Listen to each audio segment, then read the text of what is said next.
Então, nós vamos falar hoje sobre esse tema, o tema da modéstia. E o primeiro ponto que eu quero tratar com vocês é o que não é modéstia. Porque eu não vou falar simplesmente de modéstia, mas eu quero falar da modéstia cristã. O que é modéstia para um cristão? Essa palavra, modéstia, né, a pessoa modesta, o ser modesto, ela é usada por todas as pessoas, no mundo todo. Não é um tema restrito às Escrituras. Mas o que eu quero trazer para vocês é a modéstia cristã. Eu quero que isso fique muito claro. O que a Bíblia nos ensina a esse respeito. E a primeira coisa, irmãos, que eu quero tratar com vocês é sobre o que não é, porque, como eu disse, todo mundo aqui tem uma opinião sobre o que é modéstia. Todo mundo aqui acha que é alguma coisa. E pior, todo mundo aqui, não todo mundo, mas muitos, têm certeza daquilo que creem. E, imediatamente, talvez, especialmente para quem aqui veio ou passou por ambientes em que usos e costumes eram muito fortes, então essas pessoas vão ter uma visão ainda mais correta na visão delas, ou mais embasada, ou mais enraizada. E, às vezes, quando a gente fala de modéstia, a maior parte das pessoas vai pensar assim, não, modéstia eu sei o que é. Modéstia é sobre mulher não usar roupa indecente, é isso aí. Então, é isso que a pregação de hoje vai ser sobre isso, que mulher não pode usar roupa indecente. Como se isso fosse a definição de modéstia. Irmãos, o tema de modéstia, ele é muito maior que isso, ele é muito mais profundo que isso, ele é muito mais enraizado do que simplesmente uma questão de vestimenta. A vestimenta, ela pode sim denunciar algo que precisa ser tratado no nosso coração, mas que se reflete não só em vestes, mas em tudo que a gente faz. No jeito de falar, no jeito de agir, no carro que eu compro, na casa que eu compro, nas palavras que eu uso numa pregação para parecer mais inteligente do que eu sou. Tudo isso tem a ver com modéstia. Não é só essa questão. A questão da mulher, do vestir, ou mesmo do homem, e do vestir, tem a ver com isso? Também. Não, mas não é só isso. E é isso que eu quero que os irmãos entendam. Essa não vai ser uma pregação sobre regrinhas. Por quê, irmãos? Não é possível tratar nesses termos. O que mais tem é gente tentando fazer isso, criar regra. Não existe como nós possamos, de alguma forma, fazer isso de maneira real. De maneira mentirosa é muito fácil. E muita gente faz isso. Vocês querem resolver o problema, vamos tratar só num ponto, o problema da roupa indecente. Irmão, se a gente quisesse resolver em definitivo isso, a partir do próximo domingo, a gente conseguiria. Eu já vi isso em alguns lugares. É só pegar, a gente pega um grupo de 2, 3 irmãos ou irmãs, deixa ali na frente e todo mundo que chega com uma roupa indecente, a gente não deixa entrar. Ou manda ir para casa se trocar. Está resolvido o problema. Não vai ter ninguém aqui dentro da igreja com uma roupa indecente. Está resolvido o problema, irmãos? Não. Está resolvido aqui dentro. Mas e o coração das pessoas? Alguns santuários, eu já vi isso, por isso que eu falei que eu já vi isso, é muito interessante. Alguns santuários católicos, assim, que são lugares mais especiais, é proibido entrar com o ombro descoberto e com a coxa de fora. É proibido, você não pode entrar. Então, quando as pessoas estão para entrar, fica alguém na frente e fala assim, a senhora não pode entrar assim aqui. Como que se resolve isso? Sempre tem um cambista, alguém do lado ali, vendendo um chale. Então, você compra o chale, se cobre, vocês podem pesquisar que vocês vão ver isso, guias de viagem, aí a pessoa entra, está coberta, bonitinho. Resolveu o problema da indecência? Resolveu. Resolveu o problema do coração? De jeito nenhum. A pessoa chega, sai, tira o chale, joga fora, ou guarda como um souvenir de viagem, mas não resolve, porque o problema está intrincado, irmão, aqui, no meu coração e no seu coração. Eu quero trazer para vocês aqui, antes da gente partir para os textos, a gente vai estudar vários textos hoje, mas eu queria partir aqui por uma citação do irmão Tim Challies. Esse irmão ele é canadense, ele é um pastor contemporâneo, ele esteve na Conferência Fiel há uns 2, 3 anos atrás, e olha que interessante. Quando se trata de modéstia, definimos o termo de forma muito restrita, e esse é o nosso primeiro equívoco, o nosso primeiro erro. Então, nós nos cercamos de regras como, até aqui pode, até esse tamanho pode, você não pode usar essa combinação, você nunca pode usar tão apertado que mostre tal parte do corpo ou outra parte do corpo, e de forma bem rápida o evangelho é substituído por regras. Resolvido, está tudo resolvido. De fato, nessa área particular, as regras se tornam o nosso evangelho. um evangelho de cativeiro, e aqui cativeiro é uma palavra bonita para escravidão, tá? Só para vocês saibam, e não de liberdade. A verdade que está faltando em toda essa confusão é que o evangelho da graça informa e dá forma ao que significa ser modesto. Modéstia sem o evangelho é legalismo. E aí é o erro que todos nós podemos incorrer aqui. Irmãos, todo mundo aqui na igreja está se portando de forma modéstia? Óbvio que não. A gente precisa tratar isso? Precisa. A gente precisa falar? Precisa. Tem problemas em vestes? Tem. Tem problemas no comprar e vender dos irmãos? Tem. Tem problema no falar do irmão? Tem. Criar um monte de regra e fazer um código que a gente vai deixar ali na frente vai resolver esses problemas? Não. Então aqui a gente vai ter que olhar para o único lugar que pode haver, de fato, cura real e mudança real. E eu quero pedir para vocês abrirem em primeiro lugar aí Colossenses capítulo 2. O apóstolo Paulo vai deixar isso muito claro para a gente, irmãos, porque vocês acham que ficar inventando regrinha é coisa recente, é coisa nova? Não.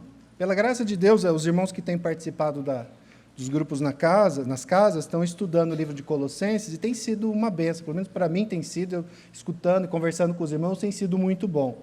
Colossenses capítulo 2, a partir do verso 20, vai mostrar como essa luta de querer ficar colocando Cristo mais A, B, C, D, roupa, Cristo mais cerimonialismo, Cristo mais ascetismo, Cristo mais... Só isso pode nos salvar? Ela não é nova. Ela está desde o começo da igreja. E olha o que Paulo vai nos ensinar ali em Colossenses. Né? O quanto que essas regrinhas de homem, elas podem até aparentar algo muito bonito, muito sábio, muito formoso, mas que não servem para nada. Se morrestes com Cristo para os rudimentos do mundo, por que, como se vivesseis no mundo, vos sujeitais a ordenanças?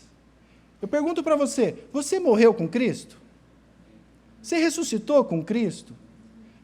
Se isso é verdade para você, por que você vive, então, dessa forma? Olha as ordenanças. Não manuseie nisso, não toque isso, não prove aquilo, não pode tocar naquilo ali, segundo preceitos e doutrinas de homens. Por que a gente ainda fica se apegando a essas coisas? Porque essas coisas, faz isso, não faz aquilo, isso não pode comer, isso pode, até aqui pode ir, até aqui não pode, aquilo pode fazer, aquilo não pode fazer, um monte de regras que vão nos salvar do mal, né? Porque o mal não está no meu coração, o mal está no mundo. Né? Tais coisas, com efeito, têm aparência de sabedoria, como o culto de si mesmo. Essas coisas, elas parecem sábias, irmãos? Parecem. Alguém entra aqui na nossa comunidade e olha, aqui a pessoa não vai se impressionar com a visão. Tem gente com roupa mais chique, gente com roupa menos chique, homem de camisa, homem de camiseta, mulher de saia, mulher de calça, cada um de uma cor, é uma coisa muito impressionante. Agora você chega num lugar, pensa, todo mundo de terno, todos os homens, todas as mulheres de vestidos iguais, e todo mundo usando o mesmo jeito de portar o cabelo, o jeito de fazer aquilo. Isso chama atenção? Chama, de qualquer um, porque isso tem uma aparência de algo poderoso. Mas o que o texto diz? Parece falsa humildade e rigor ascético. Todavia, essas coisas não têm valor algum contra a sensualidade. E quando ele fala de sensualidade, ele está falando do mais íntimo do coração. Para quem aqui já participou de igrejas em que usos e costumes era algo muito sério e muito forte, né, que não tinha nenhuma mulher lá de calça, que não tinha nenhuma mulher lá com a saia muito curta, eu pergunto para vocês, tinha problemas lá de natureza sexual? Ou não tinha? Tinha adultério? Tinha fornicação? Tinha pornografia? Tinha. Por quê? Se estava todo mundo vestido perfeitamente. Porque o problema não está na forma, não está numa regra que eu posso criar, o problema está no meu coração. Irmãos, eu sozinho no meu quarto, na minha casa, eu estou num ambiente de pecado. É para ser assim? Infelizmente, eu fui lavado pelo sangue do Cordeiro? Fui, mas o pecado habita em mim. E é por isso que eu preciso estar sempre diante do Senhor, eu preciso dos meus irmãos, não adianta eu fugir. Eu não tenho para onde fugir. E regras não vão resolver nada. Colossenses aqui deixou isso muito claro para a gente e tantos outros textos. E qual que vai ser o roteiro que a gente vai seguir hoje? A gente já falou que modéstia não é. Mas agora eu quero falar com vocês o que é a modéstia cristã, por que nós somos imodestos, porque Lembra? Ah, não, mas é só a irmã que usa saia curta que é imodesta. Não, não.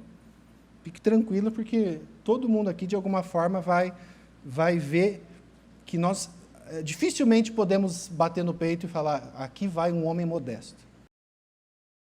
Quais são as consequências do nosso pecado? Isso aqui não é um pecado pequeno, não existe pecado pequeno. Todo pecado gera morte e destruição. Todo. Ah, mas é mentira. Causa. Imodéstia, causa. Então, quais são as consequências e o que a gente pode fazer diante disso? Né? Esse vai ser o roteiro que a gente vai seguir hoje. Então, o foco da modéstia não está na roupa, mas está onde, irmãos? No coração. Eu vou citar aqui pela última vez esse irmão Tim Challies. Eu gostei muito dessa definição dele, porque ela é uma definição pequena sobre o que é modéstia, é pequenininha, dá para todo mundo gravar, dá para você lembrar sempre, e eu achei ela muito direta, muito contundente, assim.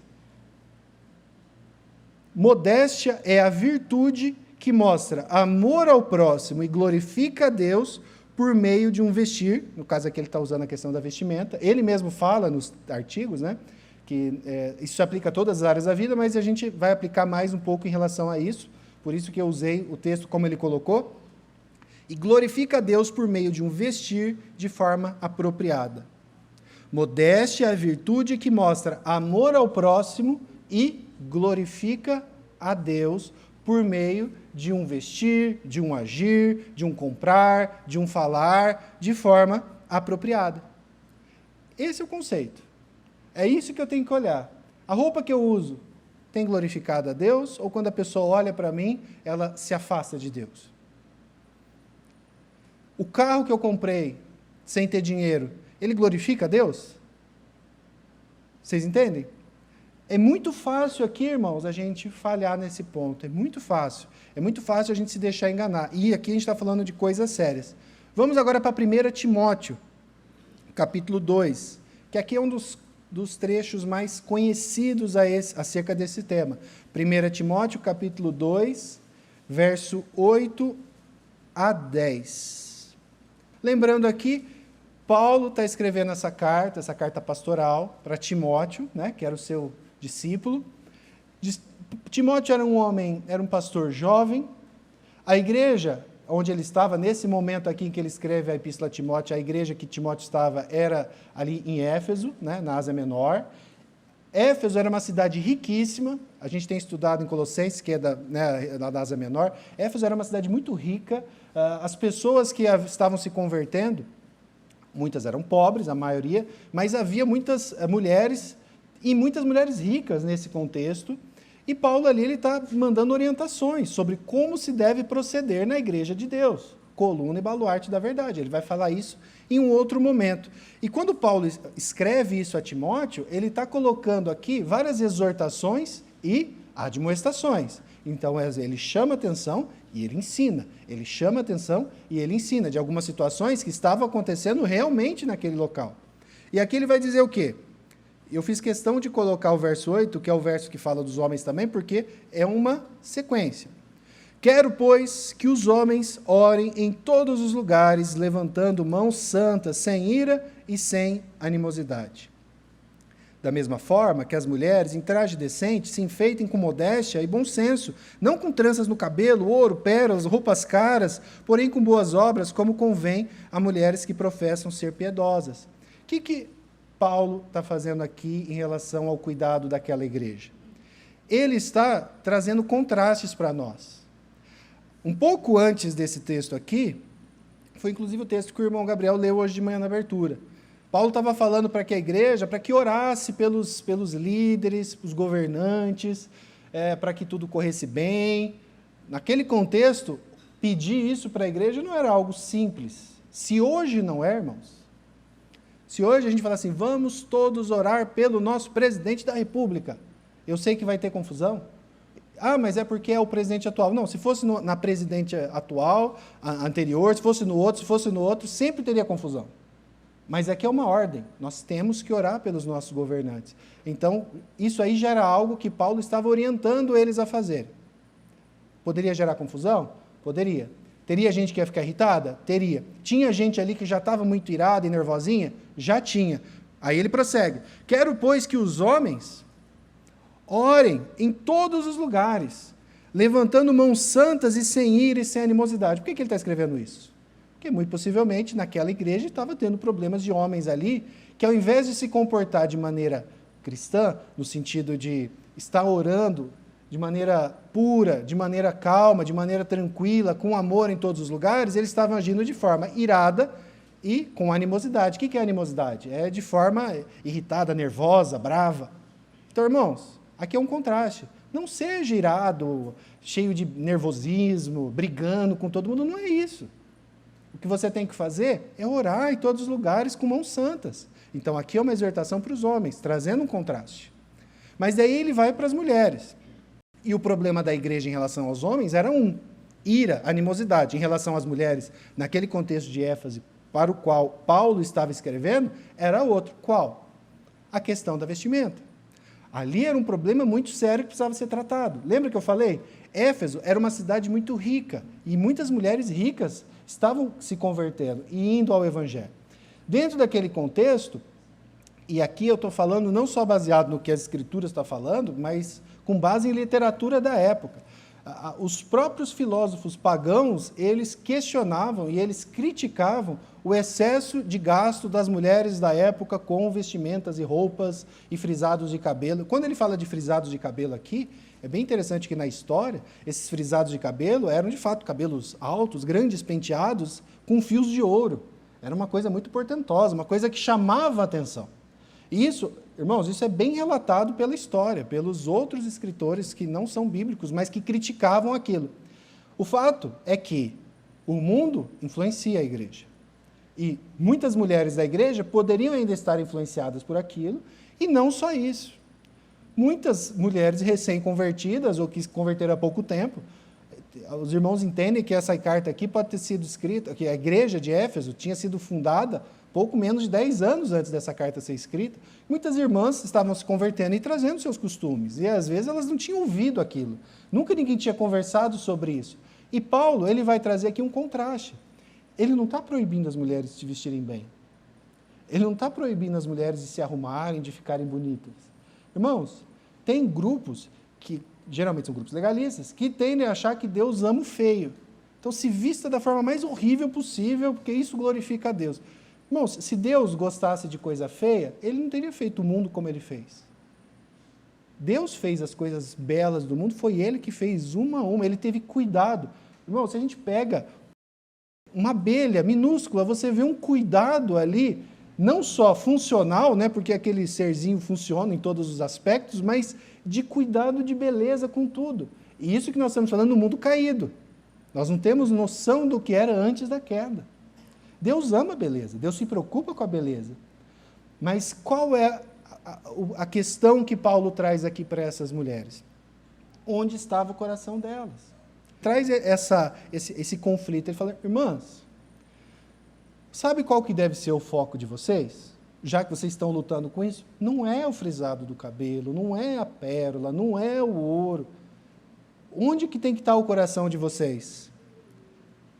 Porém, com boas obras, como convém a mulheres que professam ser piedosas.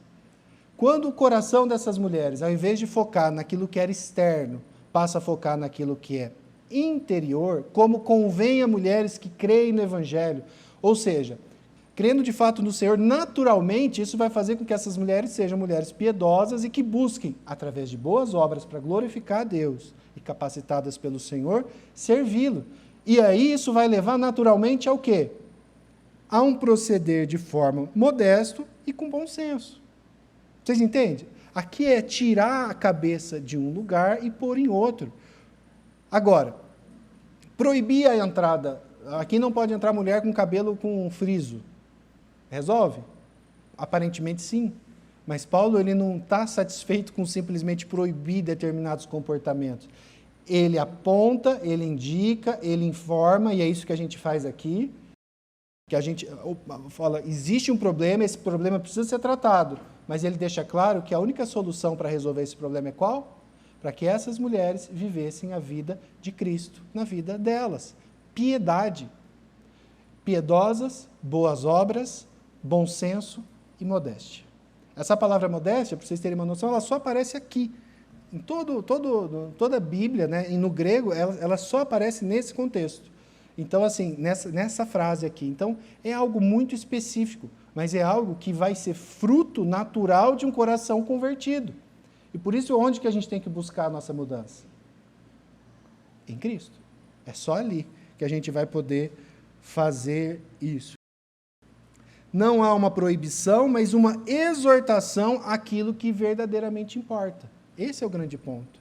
Paulo aqui não está proibindo a mulher de se vestir bem, mas ele está exortando. Olhe para o lugar correto.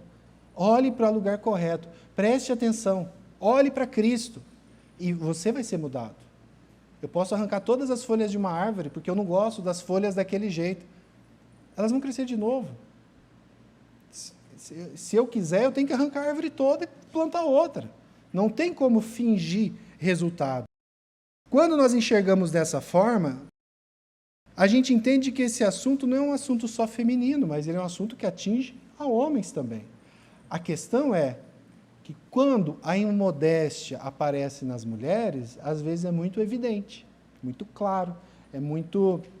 Especialmente no ambiente de igreja, por exemplo, que as pessoas têm um proceder de vestimenta muito padronizado. Lá fora ninguém percebe nada, mas aqui, se alguém aparecer com uma roupa diferente, todo mundo vai perceber, prestar atenção, vai achar meio estranho. Então, a questão da imodéstia na mulher é muito evidente, mas isso não quer dizer que o homem não tenha lutas e problemas sérios nessa área. O homem vai ter também. Naquela época de Paulo, possivelmente ele não precisava se preocupar com isso. Né? Não tinha muitos homens com ouros, pérolas, frisados no cabelo e tudo mais. Mas hoje é perigoso ter homens aí que gastam muito mais dinheiro que suas mulheres com procedimentos estéticos. Né? Se fosse hoje, talvez Paulo ia falar para os homens também, vocês prestem atenção nisso aqui também, filho, porque tem muita gente aí focando muito mais no corpo do que no exterior, do que o interior. E preste atenção nisso. Toda vez que nós vestimos, falamos, compramos ou agimos de qualquer forma que busque a nossa própria glória e não a glória de Deus, quando a gente quer que as pessoas olhem para mim, eu não quero que elas vejam Cristo em mim, eu quero que elas vejam o Danilo, o grande pregador, Danilo, o grande pai, Danilo, o melhor marido, Danilo, o melhor servidor público de Londrina. Eu estou sendo imodesto, eu estou pecando em termos de modéstia. Eu não quero que as pessoas me vejam. Quer dizer, é o contrário, né? Eu quero que as pessoas vejam o Danilo e não o Senhor que habita em mim. Isso é muito triste, irmãos. Isso é muito real. Isso é uma luta. Porque muitas vezes eu oro, Senhor, que esqueça o meu nome quando eu for pregar, mas que eles lembrem da pregação. Mas aí quando alguém fala alguma coisa que eu falei aqui e depois não lembra que fui eu que falei, eu fico chateado. Confissão, irmãos. Minha esposa não está aqui, senão ela iria confirmar para vocês. Mas isso mostra o quê? O quanto a gente é pequeno. O quanto que no fundo, bem lá no fundo, o que a gente quer é glória. Então a gente precisa tomar muito cuidado. Isso não é um problema só de mulheres. Isso não é um problema que se restringe a uma saia curta e a um decote indevido, que são problemas também. Mas isso é algo muito mais profundo. Viver uma vida modesta é viver de tal forma que as pessoas enxerguem a Cristo em mim e não eu mesmo. Então esse é o grande ponto, e é isso que a partir daqui que a gente precisa tratar. E por que nós somos imodestos, irmãos? Por que eu quero que saibam o meu nome? Por que eu quero ser reconhecido pelo meu trabalho, pelo meu fazer, pelas coisas bonitas que eu digo? Por que eu quero ser reconhecido por isso? Sabe por quê? Olha que palavra bonita. Orgulho, causa do meu orgulho. Sabe o que é orgulho, no fundo? É eu querer ser igual a Deus. É eu querer receber a glória que é devida somente a Deus no lugar dele. É a maior das idolatrias, porque no orgulho eu mesmo sou ídolo. Entende? Eu sou o ídolo. Eu ainda nem idolatro o outro, nem a pessoa, eu idolatro a mim mesmo. Não tem nem como que destrói esse ídolo. Só morrendo na cruz, irmãos. É só morrendo na cruz, porque não tem como, né? Se fosse uma imagem de barro, eu podia jogar fora, mas eu não tenho o que fazer. Eu estou ali, né? Então, o primeiro motivo por que nós somos imodestos é o orgulho. É eu querer aparecer. Eu estou preparando o meu sermão aqui, e aí essa semana eu li lá sobre uma nova linha teológica diferente, que tem um nome que ninguém aqui na igreja sabe. Eu dou um jeito de enfiar aqui no meu sermão para que vocês saibam que eu sei. Isso é imodéstia. Isso é orgulho, é eu querendo me mostrar. É eu usar uma palavra muito mais difícil, sendo que eu posso usar uma mais simples, simplesmente para que vocês achem que eu sou mais culto do que realmente eu sou. Isso é imodéstia. Eu creio, tudo que a gente vai falar aqui se aplica no final ao homem e à mulher. Mas em algumas áreas se aplicam mais a um e mais a outro. Aqui eu vejo a gente falando muito de homem. Homem tem muito isso. Eu queria aparecer, eu quero ser visto. Então o homem, eu comprei o carro. A mulher está ali cuidando dos filhos, uma coisa mais tranquila. Ela não se importa muitas vezes tanto em aparecer. Mas é lógico que isso pode também se inverter. Isso pode acontecer também. Mulheres também são orgulhosas. Mas o orgulho pega muito o homem. E tem um segundo ponto, e eu vou tratar só desses dois, pode ter vários outros, né? Mas um segundo ponto que eu acho que é muito importante e sério, que é a falta de contentamento em Deus. E aqui eu acho que pega muito as mulheres, mas também pega a gente, obviamente, pega a mim, pega a todos nós. E por que eu falo falta de contentamento em Deus, no caso? Irmãos, todos nós somos criaturas de Deus. Fomos criados pelo nosso Senhor e nós temos uma necessidade de sermos cuidados, de sermos amados. Nós temos, todos nós temos. Para todos aqueles que não creram no Senhor, que vivem na impiedade, essas pessoas elas estão procurando isso em dinheiro, em sexo, em droga, em bebida, e em qualquer outra coisa que o valha. E a única coisa que elas têm é isso, se elas não encontrarem o Senhor. Ou na ignorância mesmo de não pensar em nada. Mas no nosso caso, nós que cremos no Senhor, né, que conhecemos ao Senhor, nós temos a quem? A Jesus Cristo. Nós temos a Ele. Eu tenho tudo. O que me falta, irmãos? Jesus Cristo, o Filho de Deus, morreu na cruz no meu lugar. O que me falta? Me falta amor? Não me falta amor. Eu fui completamente amado. Eu era um pecador. Eu odiava Ele. Eu rejeitava Ele. Eu ria dele e das pessoas que seguiam a Ele. Mas eu sendo daquele jeito, Ele me amou. E me amou tanto que Ele mandou o Filho dele morrer numa cruz no meu lugar. Ou seja, falta amor para mim? Não falta amor. Irmãos, nós todos estávamos perdidos, como ovelhas que não têm pastor. Mas Ele, por meio da obra de Cristo, o que nosso Deus fez? Ele nos adotou. E hoje nós temos um Pai. Entenda, Deus é o seu Pai. Você tem algum motivo para ter medo de qualquer coisa? Temer o futuro? Temer faltar dinheiro? Temer faltar saúde? Temer a morte? A gente precisa de ter medo de alguma coisa assim? Racionalmente falando, a resposta correta é o quê? Não. Agora eu pergunto para você e pergunto para mim, nós não somos tentados? Muitas vezes a gente não está se sentindo amado, muitas vezes a gente não está se sentindo cuidado, muitas vezes a gente tem medo do futuro. E o que isso gera na nossa vida? Ansiedade, medo, desespero, necessidade de sermos aceitos pelos outros. Eu preciso que gostem de mim. Deus está lá, Ele me ama total e completamente. Mas não basta, eu quero que todo mundo goste de mim. E quando eu quero que todo mundo goste de mim, sabe o que vai acontecer? Eu vou fazer tudo o que for preciso para que vocês me amem e me aceitem. Então, assim, eu sou meio chato e tal, mas e se eu comprar uma casa que tem uma baita de uma churrasqueira? Aí as pessoas vão gostar de mim, porque eu vou ter uma casa com churrasqueira. E se eu comprar um carro muito chique, muito legal, e todo mundo vai olhar, mas Danilo, você não tem dinheiro. Não, mas não tem problema, é porque eu preciso que as pessoas gostem de mim. E no caso, olha que triste, irmãos. Para muitas meninas, muitas vezes, mulheres, que às vezes se sentem rejeitadas por seus pais, maridos, às vezes elas botar uma roupa curta, botar um decote ali que chama a atenção, ela pelo menos tem alguém olhando para mim. Vocês entendem como isso é triste? Mas onde que está o problema aqui? Em você não crer, confiar e descansar que você tem um Deus que te ama completamente e que é o teu Pai e que nele você tem tudo. Colossenses 2,10 diz, nele nós fomos aperfeiçoados.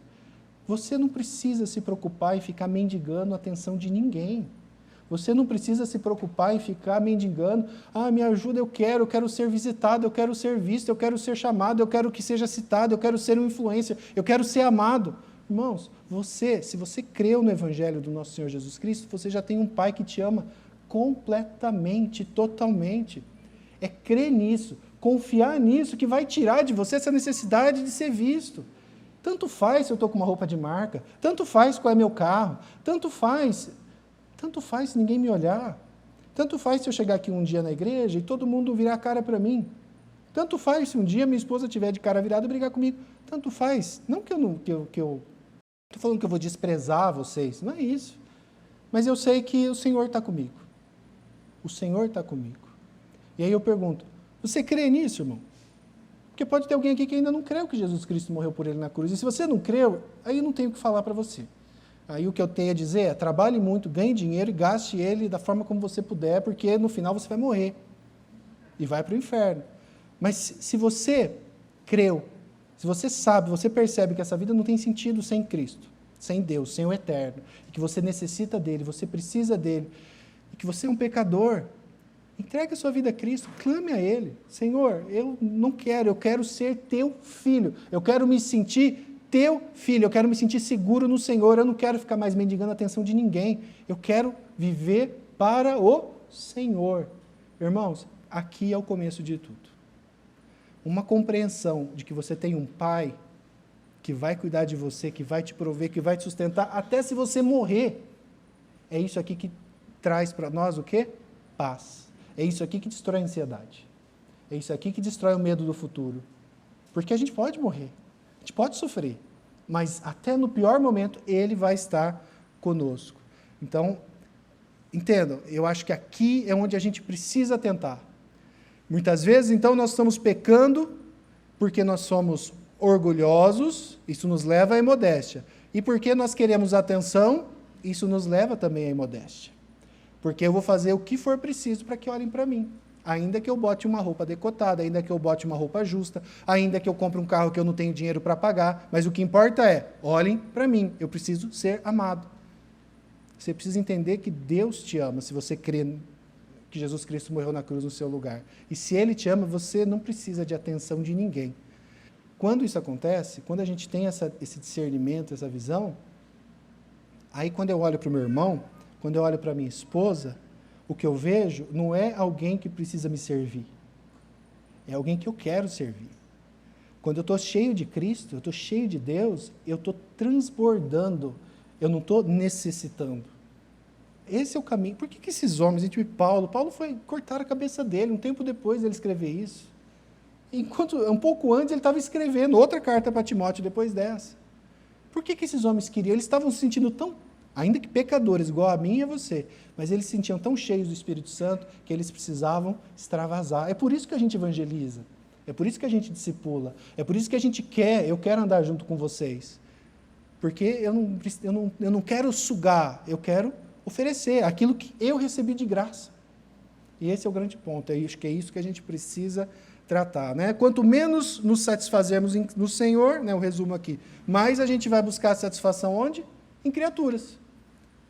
No homem, que olha para mim não, né, para as moças, né? Bem que hoje em dia é difícil. No dinheiro, no poder, essas coisas que a gente precisa. E como a gente precisa de atenção, a gente faz qualquer coisa para conseguir essa atenção e isso vai nos levar à imodéstia. Vocês percebem até onde a gente chega? Nós estamos distantes do nosso Senhor, nós não estamos completos no nosso Senhor, então para isso eu preciso encher. Mas para encher eu preciso chamar atenção. Para chamar atenção eu preciso fazer alguma coisa. Então eu posso me vestir de uma forma inadequada, se eu for uma mulher. Pelo menos alguém vai estar olhando para mim. Eu posso comprar um carro que eu não tenho dinheiro para comprar se eu for um homem, mas pelo menos estão me respeitando. Quando eu chego lá agora no lugar que eu jogo bola, todo mundo olha o carro que ele comprou, ali vai um homem de sucesso. Vocês entendem como isso é perigoso? E quais são as consequências aqui, nosso ponto 4, as consequências da imodéstia? Como eu disse, em muitos momentos se interpenetram aqui as questões de homem e questões de mulheres, tá? Mas aqui eu estou colocando de maneira principal. Em relação aos homens, por exemplo, homens têm uma necessidade de aceitação, que é muito menos de amor e de olhar e de ser meu amigo, não é tanto nessa pegada. O homem já gosta mais do amor e respeito. O homem gosta de ser respeitado pelo dinheiro que ele tem, pela fazenda que ele tem, pelo carro que ele tem, pelo poder que ele tem. O homem tem muito essa questão de querer ser reconhecido e respeitado por aquilo que ele faz, por aquilo que ele prefere muito mais ser temido e respeitado do que amado. Isso é pecado também? Claro que é. É só a gente olhar para as nossas vidas, irmãos. Eu posso falar por mim. No meu desejo de ser o melhor funcionário, o melhor empregado, eu já fiquei doente. Eu já atrapalhei a minha família. Eu fiz minha mulher sofrer, eu fiz meus filhos sofrer. Querendo ser o melhor servo da igreja e servir, não falar não para ninguém, eu fiz minha família sofrer, eu pequei. Isso gera pecado. Por quê? Porque eu estava sendo imodesto. Eu queria mostrar algo que não era Cristo em mim, mas eu sendo um servo respeitável, eu sendo um funcionário respeitável. Irmãos, isso causa doença. Isso causa devastação de famílias. Isso destrói casamento. Isso causa dívidas. Quantas pessoas, irmãos, que compram coisas que não têm dinheiro para pagar, para mostrar e para provar algo para alguém, isso é imodéstia. Isso pega muito homem. E muito homem crente. E muito homem crente há bastante tempo. Então a gente tem que cuidar com isso. Em relação às mulheres, tudo isso que eu falei pode se aplicar às mulheres também? Também. Hoje as mulheres também. Não, eu também, pelo meu poder, pela minha força, pelo meu dinheiro, eu quero ser respeitada. Mas, aqui também vai ter uma outra questão, que aí já, para o homem isso não pega tanto, né? Mas que no caso das mulheres isso é mais evidente, e que é o que Paulo avisa ali em 1 Timóteo, é que aquelas mulheres elas queriam aparecer, elas queriam ser reconhecidas pela forma como elas se vestiam, como elas eram vistas, pela roupa delas. E não era simplesmente ser uma roupa bonita, mas ser uma roupa sensual, uma roupa que chamava atenção, uma roupa que fazia com que os homens olhassem para elas, ao invés de olhar para suas esposas. E, de alguma forma, a pessoa se sente satisfeita com isso. Irmãos, isso é pecado também. E é pecado sério. Isso é defraudar. Tessalonicenses, Paulo vai explicar. Sabe o que é defraudar? Defraudar é você causar em outra pessoa um desejo que você não pode satisfazer. Então, seja um rapaz que é o galanteador da igreja, que sai seduzindo todo mundo, sabendo que não vai casar com aquelas moças, ele está defraudando. Mas a moça que se veste de maneira inadequada, ou uma mulher que se veste de uma maneira inadequada, ela também está defraudando. Ah, mas o homem, mas esse problema está no olho do homem. Pode estar, mas isso não elimina o seu pecado. Porque isso é defraudar, isso é um pecado, isso está na Bíblia. Ah, mas e o homem não peca? Peca também, mas o fato de outra pessoa pecar não me libera para pecar. Você concorda comigo? É o pecado dele, é o pecado meu. Mas aqui eu estou falando e exortando as irmãs para que tomem cuidado com isso. Porque isso aqui gera o quê, irmãos?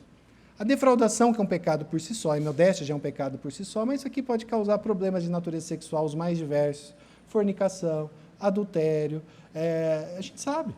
Ninguém aqui é bobo. Todo mundo aqui já conhece essas coisas há muito tempo e sabe como isso é perigoso, como isso faz mal, como isso destrói famílias, destrói igreja, destrói a vida daquela própria pessoa que está fazendo isso, muitas vezes. Então, muito cuidado. E aqui, eu peguei esse texto de John MacArthur, eu achei bem interessante, porque, irmãos, vamos dar, então agora Danilo fez tudo isso para agora dar as regras para a gente, né? Não tem como eu dar regras para vocês, irmãos. Leia aqui o que John MacArthur diz. Como uma mulher discerne a linha muitas vezes tênue, o que é uma linha tênue? É uma linha que você quase não consegue ver a divisão, né? É uma linha muito fina, entre vestir-se apropriadamente e vestir-se para ser o centro das atenções, aqui falando especificamente das mulheres. A resposta começa na intenção do coração. A mulher deve examinar a sua motivação e objetivos do modo como se veste. Sua intenção é mostrar a graça e beleza da feminilidade? É revelar um coração humilde e dedicado a adorar a Deus? Ou é chamar a atenção para si mesma e exibir a sua beleza? Ou pior, porque de fato tem mulheres que fazem isso sem querer. Elas só querem ser amadas, elas só querem ser o centro das atenções. Mas a gente sabe que vai ter outras que não, que elas fazem isso desse outro jeito.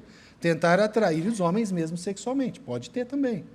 Uma mulher que tem como foco adorar a Deus irá considerar cuidadosamente como se veste, porque o seu coração ditará o seu guarda-roupa e sua aparência. Lembra de Timóteo?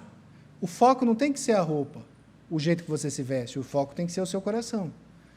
O que a gente aprende na palavra? A minha boca fala aquilo que o meu coração está cheio. Mas aí que está, irmãos. O meu corpo veste aquilo que o meu coração está cheio. O meu bolso compra aquilo que o meu coração está cheio. O que eu faço é aquilo que o meu coração está cheio.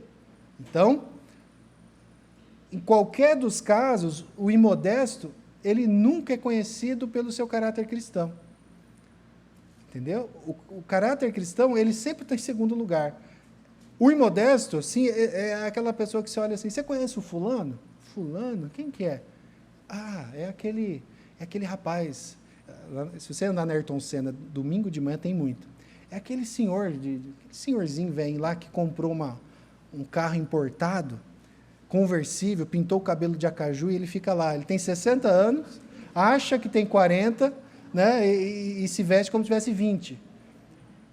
Ele se torna um simulacro, ele se torna algo assim, ele se torna um estereótipo. O que é o estereótipo?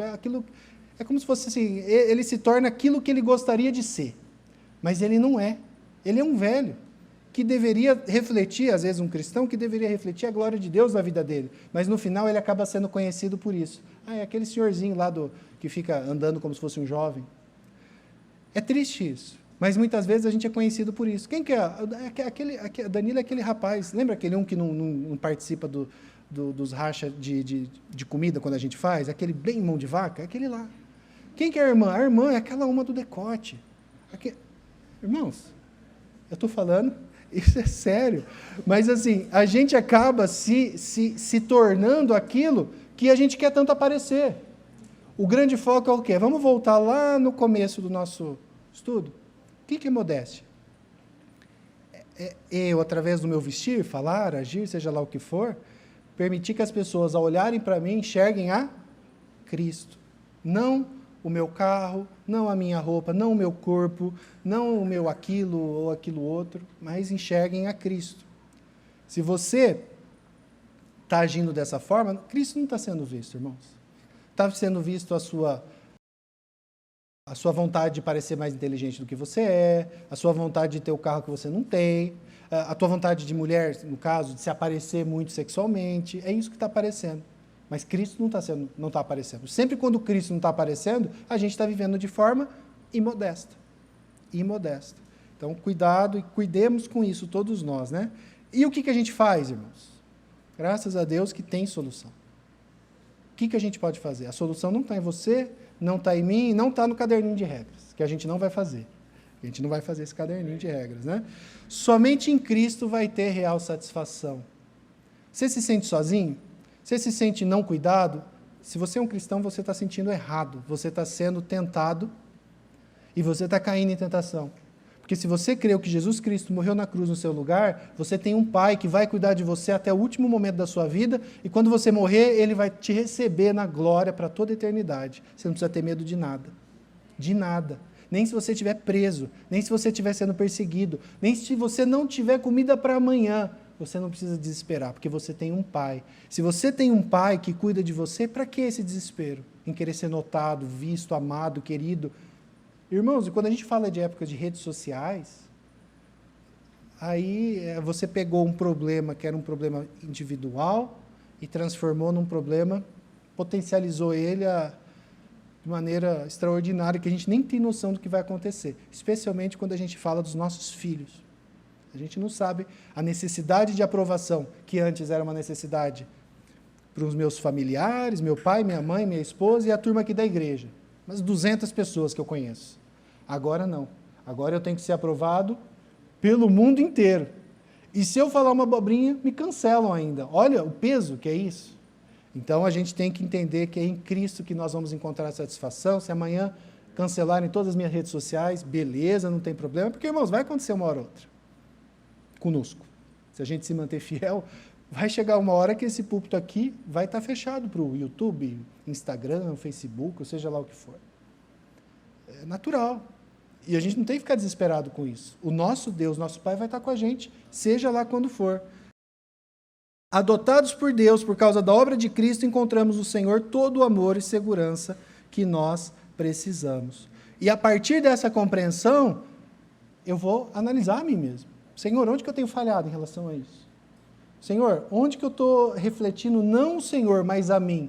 Trata o meu coração. Então, baseado nisso, numa visão real do Evangelho na minha vida, na obra de Cristo e na adoção do meu Deus e Pai, né, eu vou clamar ao Pai para que Ele me capacite a mudar, para que eu deixe de ser essa pessoa, para que eu deixe de querer externar coisas que eu não preciso, eu quero externar Cristo, eu quero que Cristo seja visto. Não vai haver mudança real sem mudança de coração. Nunca. Nunca vai haver. Você tem paliativos. É que nem eu falei, é o chale aqui na frente, resolve o problema. Resolve? Pode resolver aqui, na hora. Mas aquele coração não foi mudado. E aqui quem nos ensina isso de uma maneira muito interessante, Pedro, que é o texto que a gente citou, 1 Pedro capítulo 3, versos 3 e 4. Só para lembrar, irmãos, aqui Pedro, ele estava exortando irmãs que haviam crido no Evangelho, mas os seus maridos, seus esposos não eram crentes. Eles não eram crentes. Irmãos, isso naquela época era um problema mais sério do que hoje. Hoje, as irmãs aqui que têm maridos que não são crentes sofrem de tristeza por isso. E outras coisas que acabam acontecendo. Naquela época, uma mulher não tinha direito civil, não tinha direito como cidadão, não tinha direito algum. O homem, ele tinha o pátrio poder sobre sua mulher e filhos, que se ele cansasse dela, ele podia simplesmente mandá-la embora, matá-la, se fosse o caso. A mulher se converte. O que ela vai fazer? O que ela pode fazer? Ela pode tentar chamar a atenção do marido dela. De que forma? Como que é muito comum que isso aconteça? Vou ficar bonita, vou fazer mais umas 12 plásticas, vou pôr o cabelo frisadão aqui bonito, a roupa, o vestido, porque meu marido ele não pode me deixar. Mas o que Pedro vai nos ensinar? Olha, irmãs, vocês que creram no Evangelho, que a beleza de vocês não seja exterior, como tranças no cabelo, joias de ouro, vestidos finos.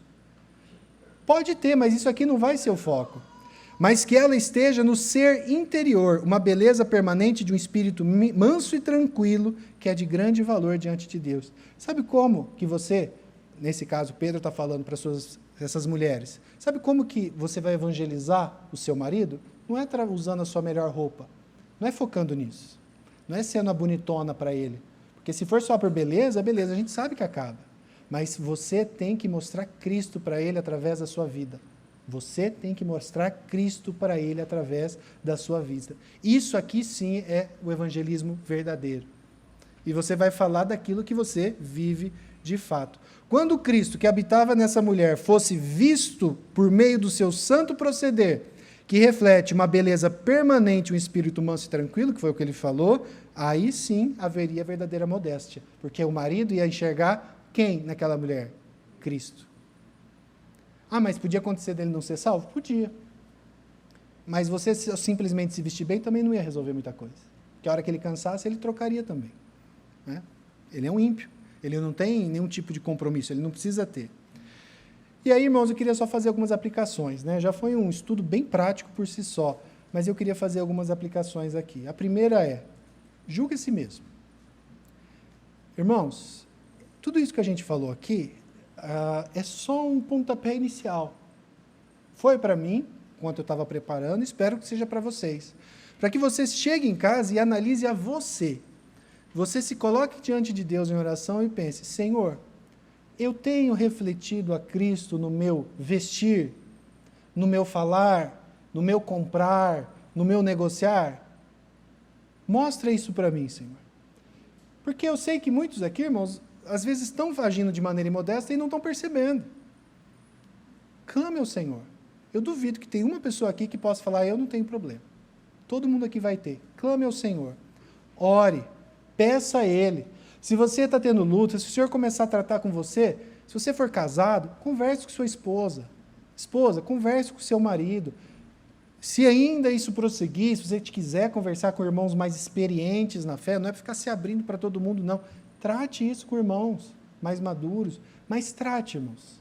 Não deixe que isso aqui caia no esquecimento. A gente precisa tratar, é nós refletindo a Cristo no mundo que a gente está falando, é algo muito sério. Quando nós somos imodestos, a gente está refletindo outra coisa que não Cristo. Detalhe, eu estou falando para você. Entenda, a sua imodéstia, ela pode contradizer o evangelho que você diz pregar. Tu entende como isso é sério? Então, muito cuidado. Cuidado com as motivações. E aqui é uma coisa muito séria. Lembra quando eu falei aqui, citando John Piper, né? Pastor, tal coisa é pecado? Até beber um copo de água pode ser pecado, dependendo da sua motivação. E aqui muito mais. Então eu estava lendo, eu li bastante material a esse respeito, eu até risado sozinho lá, uma hora que o irmão falou isso, eu falei, caramba, como é terrível, né? Ele falou assim, pense numa irmã muito preocupada em não parecer imodesta. E ela quer ser aquela irmã decente, que esfrega na cara de todas as irmãs o quão decente ela é. E aí ela compra uma roupa bem decente, que vem até aqui, até lá embaixo, ela deixa o cabelão tudo desarrumado, porque ela quer ser mais decente possível. E aí ela fala, hoje, quando eu chegar à igreja, todos vão pensar, aí vai uma mulher modesta. Isso é imodéstia. O problema não é o decote necessariamente, mas é o que você quer. Você quer atrair atenção para você?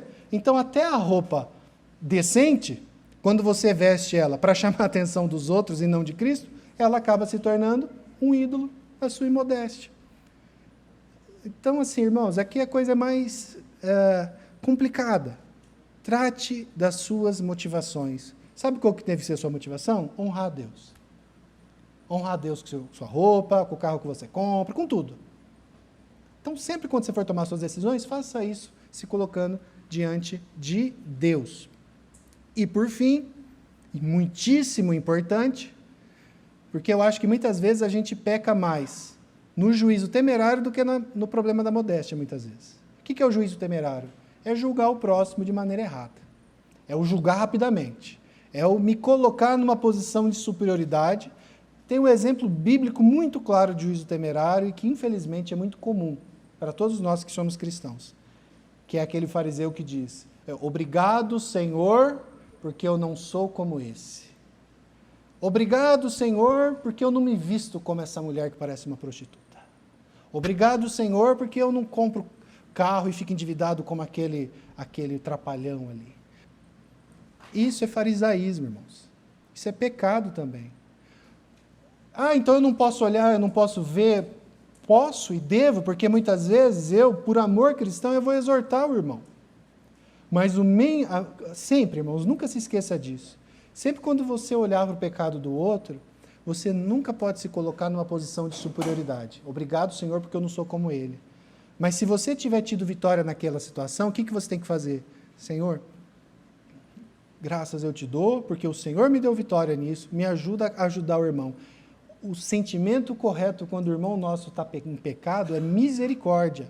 Porque o que separa ele de você é o Espírito Santo de Deus e a misericórdia dele para com você, e não a sua capacidade. Toda vez que você fala, ainda bem que eu não sou como ele, eu estou dizendo, obrigado porque eu não sou como ele, obrigado como eu consegui sozinho.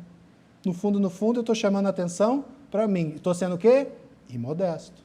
Então, se você saiu daqui nessa noite, talvez você só preste atenção nesse momento que eu estou falando de maneira mais clara, mas se durante toda essa pregação, quando você viu a divulgação, você pensou, finalmente aquela irmã vai ouvir o que estava precisando, e você está achando de alguma forma que essa pregação é para A, B, ou C, ou D, você não entendeu muito bem o que a gente falou. E eu peço para que você se coloque diante de Deus e a gente vai estar orando por você. Essa palavra é para cada um de nós, tá, irmãos? Não é para ninguém, não, é para cada um de nós.